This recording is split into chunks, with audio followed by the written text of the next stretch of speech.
Quick one. If your vocals sound robotic or out of time, then you're probably warping them wrong in Ableton. Let me show you how to fix it so it actually sounds natural. I'm Ramirez. If you want a full breakdown of warping, head over to the Raven Studios. This is just an overview. Let's get into it. All right, I'm going to play you the track. This is a typical bumpy, housey, groovy number, a tempo of 130. This is how it goes.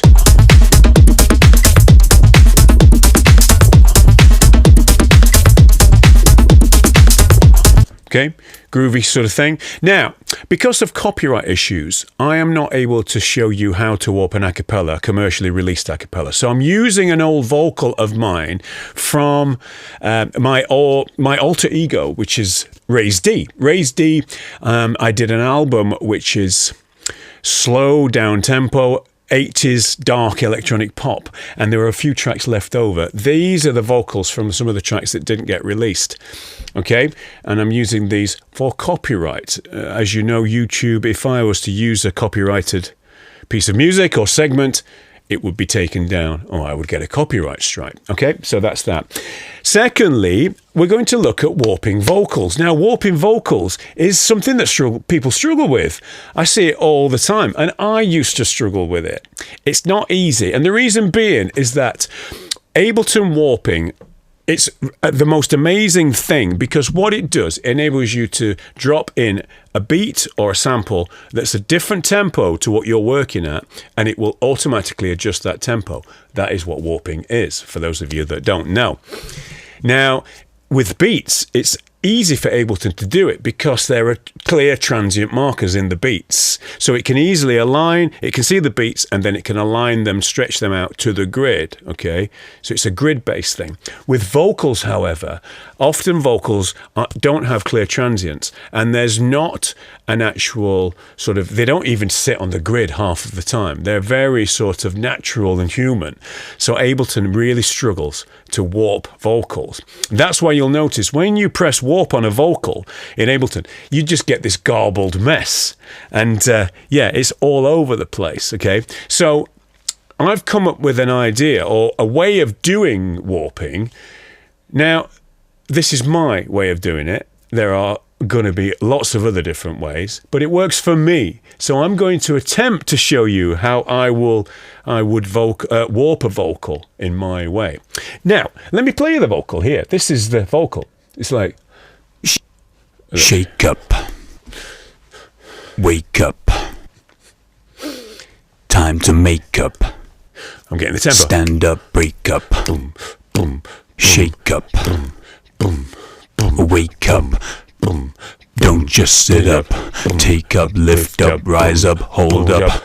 Okay, so I can hear that this tempo is actually a lot slower than 130 per minute. It's going doom, doom, doom, doom, as opposed to dum, dum, dum, dum. Okay, so I've already got a head start. I already know that this vocal is slower. So, usually with tracks, for instance, if you take an acapella of a Chaka Khan acapella or something, there's a database and you can type in, give me the tempo of the Chaka Khan Ain't Nobody vocal, for instance. And the database on Google or whatever AI assistant you've got will spit out and tell you what tempo you're at. So you would simply just write the tempo in this area here. Can you see here? Look, you've got this BPM. So you put that in the BPM and it will give you a rough guide of the tempo, and then you can, so say for instance it's at 120, you just type in 120, you play it, it should play in time, and then you can hit warp and you freely move the tempo around. Okay, in this instance, because the track's not released, we can't do that. So what we have to do is we have to figure out the tempo manually, and I've got a way of doing it. So we need to match Ableton and the vocal together. Right? You've got to get the tempo of Ableton to the vocal, to the tempo of the vocal.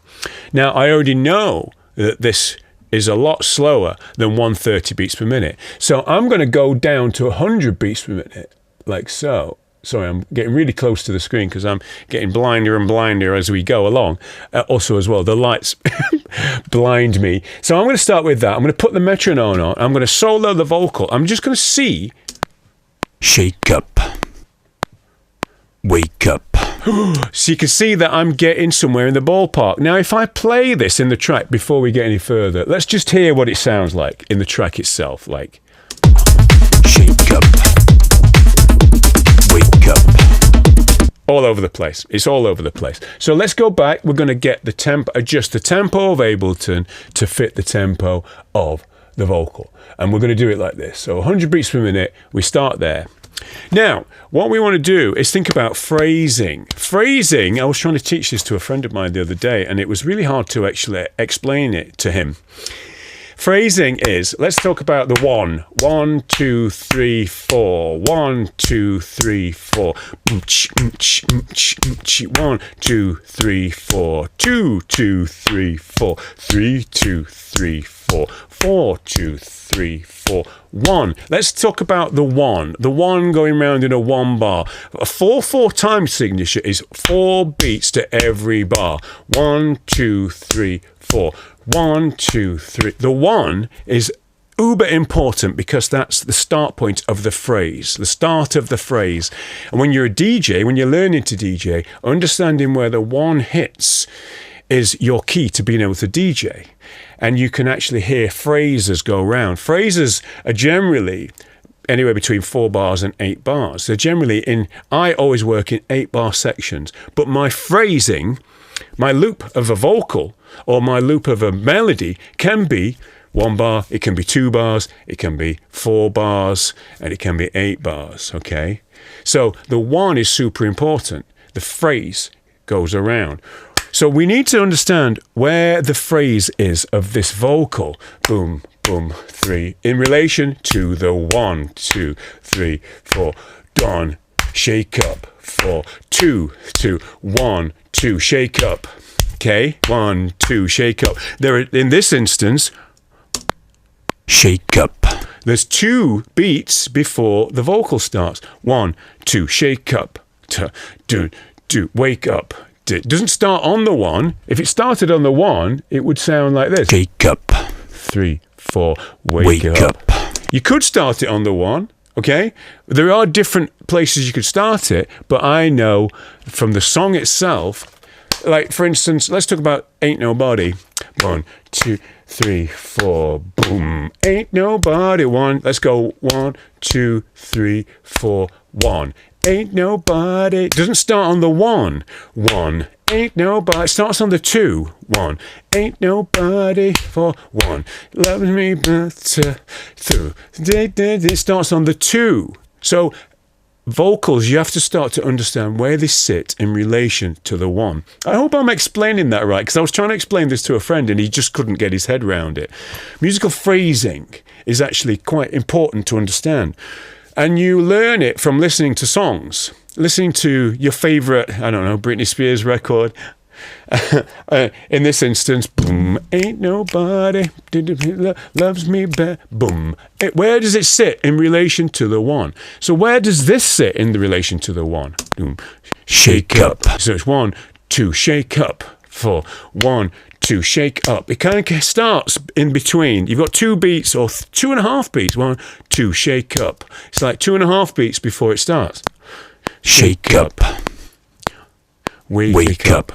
Now, okay, so I've got the start point right. That's where it is. That's the natural start point is there, the beginning.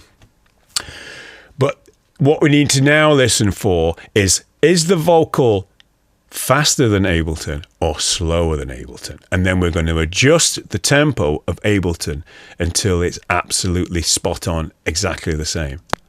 Shake. And we do that by not just listening to the first phrase, but by listening to all the phrases like this. Shake up. Wake up. Can you hear that second phrase is happening later, which indicates it's slow, it's too slow, right? Ableton is going too fast. So let's move it down to 90. I'm going to go down to 97. Shake up. That's fine. Wake up. Oh, you can hear it slightly late. So that indicates Ableton's still too fast. Let's go one BPM at a time. Shake up. Great. Wake up. Oh, that's not bad. Time to make. Oh, you can hear it's still slow. It's not hitting in the right place. So 96 is too fast. 95. Shake up. Wake up. Time to make up. Stand up. Oh, it's still too slow. What we going? 95, 94. Let's go to 94 beat per minute. Shake up. Wake up. Time to make up. Stand up, break up. You're playing the whole phrase. I can hear now that every part of the phrase is in time. So I now know that this original track was written at 94 beats per minute. Okay. Why is that important? Well, because now we can press warp. Now we know that we are at 94 beats per minute. I hit warp and look what happens. Boom. Okay. It warps the track at 94. So listen, now is the time, and I can loop this entire section of 8 bars. Shake up. Okay. Wake up. Time to make up. Stand up, break up. Brilliant. Okay. So look, and it's telling me the BPM is actually imprinted in there, which now means I can take off my metronome and put the tempo back to the 130 minutes point like so, and it will stay in time. Shake up. Wake up. Okay. Time to make up. Stand up, break up. Shake up. I mean, I've warped it by what, 36 beats per minute. That's quite a lot. 36 beats per minute faster. So in the track, it's now in time. Shake up. Wake up. Time to make up. Stand up, break up. Shake up. Wake up. Don't just sit up. Take up, lift up, rise up, hold up. Pretty bad vocal, but as I mentioned before, this is just for the purpose of the YouTube video. Okay, so there we go. That's just a quick video explaining how to sort of warp something like that where you don't know the tempo. So what we need to do is first determine the tempo, and we do that by finding the start point of the phrase. Understanding phrasing is key to this technique. Find the start point of the phrase, where it actually starts, and then we move the tempo of Ableton either slower or faster to match the tempo of that vocal. That's when we know how fast that vocal is, what's the tempo of that vocal. Only when we have the vocal and Ableton locked together at whatever tempo that might be, do we then hit warp. By hitting warp, then it will lock that warping into the vocal, and then we can pitch the vocal back up to get it in time. Okay?